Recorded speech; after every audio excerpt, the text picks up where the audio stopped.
Hey friends, today we are doing an altar of Vega the Watcher for my dear friend Olivia. This is my first attempt at doing an altar. So there's a little bit of trying to figure things out here. So I'm starting off using just white acrylic paint applied in layers to kind of get rid of the stuff I don't want to be on the card. For this I'm doing a full altar, so I'm kind of getting rid of everything except for the name box and the power toughness box. And yeah, maybe there's a better way of doing this. Please let me know in the comments if you have experience doing altars. I tried acrylic gesso at one point, but that also just was kind of too sticky and transparent. So this just took a few layers to kind of get rid of the bulk of the text.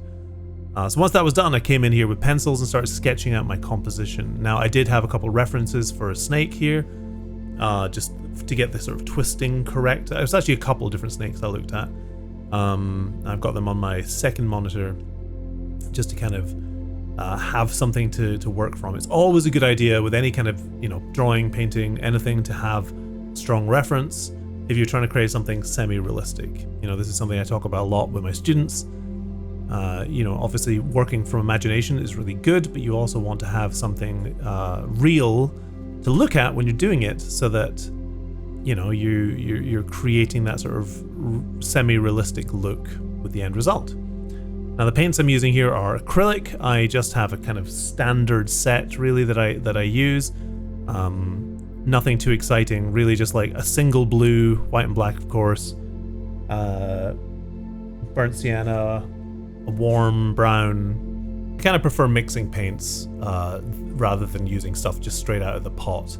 I do actually have a lot of miniature paints that I should really start using for some of these, just to see if they add anything interesting. I've painted a lot of minis over the years, and I do have a billion Warhammer paints lying around. But in this case, I'm just mixing it up.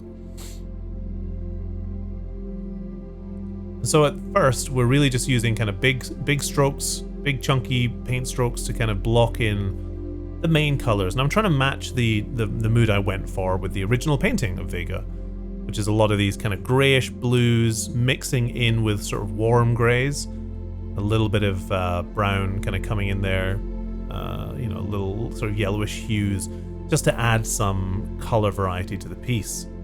This is something I try and do a lot, even if I'm painting semi-monotone cards. A lot of Magic the Gathering cards are monotone.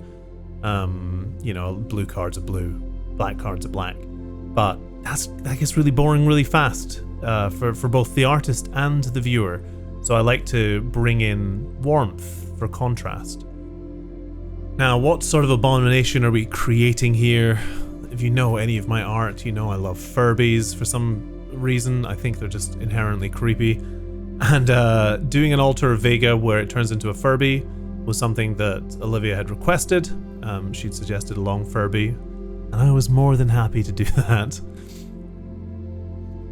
And honestly, I enjoyed this process a lot. I don't have a ton to say, which is why I'm kind of like, God, what the hell do I say about this? But I thought it'd be interesting to talk over it. Let me know in the comments if you do like this kind of stuff.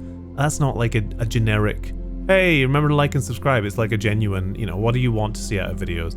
I don't tend to put a lot of effort or a lot of time into YouTube because I'm not trying to become a famous YouTuber.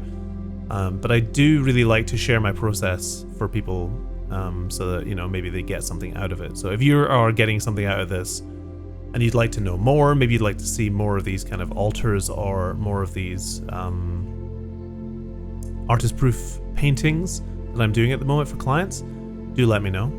I also set up a shop, by the way, so if you are interested in purchasing an altar or an original painted artist proof from me, you absolutely can. It's at onlylands.uk, which is a URL I really did buy for some reason. I'm only doing pretty limited ones right now just because I have a lot of work on my own game to do right now.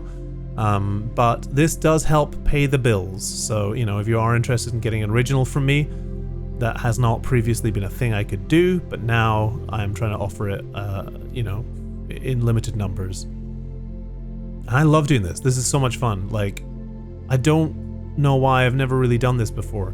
I did try to do an order several years ago, and it was an unmitigated disaster because it was during COVID, and I was dealing with a great deal of stuff at the time.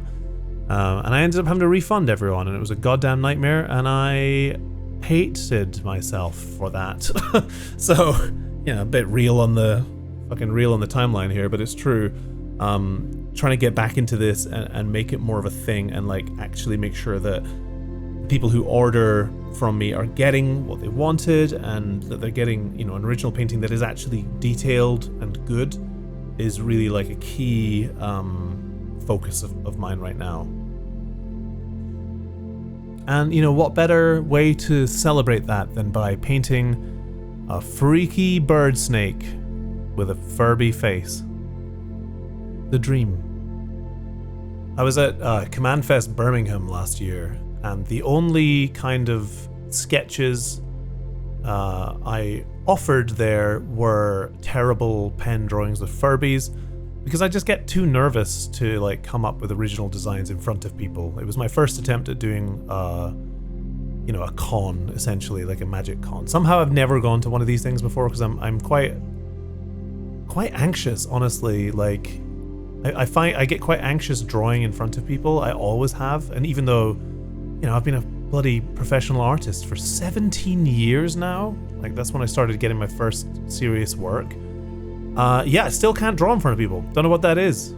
It's weird. I always thought that would go away, but it doesn't. Even though I've streamed art for years and painted in, you know, in that sort of setting, yeah, still get really nervous in front of people. So, you know, I'm doing another con this year. I will be at the London Magic thing, I forget what it's called, in May. So hey, if you're wanting to say hi, get me to sign some cards and draw, you know, maybe draw a terrible Furby on your cards, I will do that. But I will not be doing like painted commissions like this, because I like to take my time with this kind of stuff. This took quite a few hours to do. You know, I tend to do commissions like this, especially because I'm charging quite a lot. You know, this was I think £500 or £600. I like to take my time. I like to work on one of these all day, and maybe into the next day as well once it's dried, so I can fix stuff.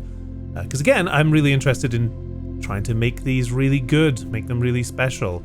Do a little bit more than the kind of quick, you know, acrylic pen alters that, you know, a lot of other artists do, which are great. But I feel like I want to spend more time on these things and get them to a point where I would be happy to put them on a real magic card, as much as you can for something so incredibly small. I don't think people maybe realize how unbelievably impressive it is, the work that like some of the incredible altar, like Jay Alters, or like these amazing altar artists who are putting like full works of art on cards. It is so much work. It's such an impressive feat, and I do not consider myself, I certainly can't consider myself to be the greatest at it. You know, this was literally my first attempt, and I'm really happy with it. But, you know, this stuff I can refine, this stuff I'll get better at with practice. But it is very small. Like, these things are flippin' tiny. So for the box at the top, I really wasn't quite sure how I wanted to handle that. Initially, I was keeping it completely intact, and then I thought it would be fun to try a version where it almost looked more like a sort of torn scroll, which I think was good in concept, but ultimately I walked away from it for, you know, a couple hours and came back and I was like, it's not quite, it looks kind of bad. I don't know, there's something there, but I didn't really love the outcome, so I ultimately ended up just scraping that paint off. And that is a nice thing about the altars, because I've left that, you know, intact, I haven't painted over it, you actually can kind of go back in there and just scrape that off. I used a penny, which is probably not a very professional way to do it, but whatever, it got the job done. Sign the name there with an acrylic pen. Acrylic pens do get used occasionally. And you know, some cleanup here and there just to make sure that it's nice and clean. Again, I was looking at a lot of other altar artists to see kind of how clean they kept those boxes. And it seems like they're generally like a little rough around the edges, so, you know, I don't feel too bad about it not being absolutely perfect. And with that, we are done. Here is the final altar. I think it came out really nice. I really like the background, and I had a lot of fun painting the snaky, stupid scales and all that sort of stuff, because I love painting that kind of stuff. Let me know if you enjoyed the video. Like and subscribe, you know, genuinely, if you enjoy this kind of stuff. Maybe I'll start putting more stuff on YouTube if you like this kind of content. Also, if you'd like me to go in more in depth with stuff, let me know. I don't know what's good. Just tell me. Thank you so much for watching. Love you. Goodbye.